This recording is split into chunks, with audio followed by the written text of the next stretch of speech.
অনেক অনেক বছর আগে আরব দেশের এক বিশাল রাজ্যে শাসন করতেন এক শক্তিশালী রাজা, তার নাম শাহরিয়ার। তার রাজ্য ছিল ঐশ্বর্যে ভরা, কিন্তু রাজার হৃদয়ে একদিন নেমে এলো গভীর অন্ধকার। এক ভয়ঙ্কর সত্য তিনি আবিষ্কার করলেন, তার প্রিয় রানী তাকে বিশ্বাসঘাতকতা করেছেন। এই ঘটনার পর রাজা মানুষের উপর, বিশেষ করে নারীদের উপর বিশ্বাস হারিয়ে ফেললেন। ক্রোধ আর যন্ত্রণায় অন্ধ হয়ে রাজা এক নিষ্ঠুর সিদ্ধান্ত নিলেন। তিনি প্রতিদিন নতুন এক নারীকে বিয়ে করবেন, আর পরদিন ভোর হতেই তাকে মৃত্যুদণ্ড দেবেন। দিনের পর দিন এই ভয়ঙ্কর নিয়ম চলতে থাকল।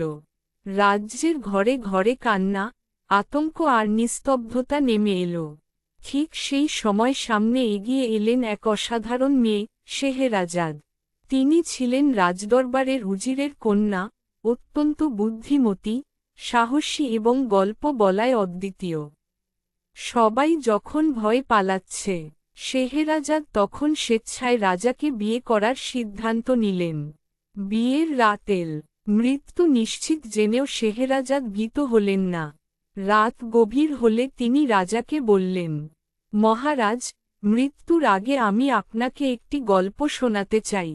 শেহরাজাদ গল্প বলা শুরু করলেন। গল্পে ছিল জাদু, রহস্য, প্রেম আর বুদ্ধির খেলা। রাজা মন্ত্রমুগ্ধ হয়ে শুনতে লাগলেন। রাত শেষ হয়ে গেল, কিন্তু গল্প শেষ হল না। কৌতূহলে রাজা সেই রাতের জন্য শেহরাজাদের প্রাণভিক্ষা দিলেন। পরের রাতেল আবার শুরু হলো নতুন গল্প, আরও আকর্ষণীয়, আরও গভীর। এভাবে এক রাত, দুই রাত নয়, 1001 রাত ধরে শেহরাজাদের গল্প চলতে থাকল। এই গল্পগুলোর মধ্য দিয়ে ধীরে ধীরে বদলে গেল রাজা শাহরিয়ার। তার হৃদয়ের নিষ্ঠুরতা গলে গেল। ফিরে এলো বিশ্বাস, মানবতা আর ভালোবাসা। শেষ পর্যন্ত রাজা শেহরাজাদকে হত্যা করলেন না, বরং তাকেই নিজের প্রকৃত রানী হিসেবে গ্রহণ করলেন। আর সেই দিন থেকেই শেষ হল রক্তপাতের অধ্যায়। রাজ্যে ফিরে এলো শান্তি, সুখ আর আলো।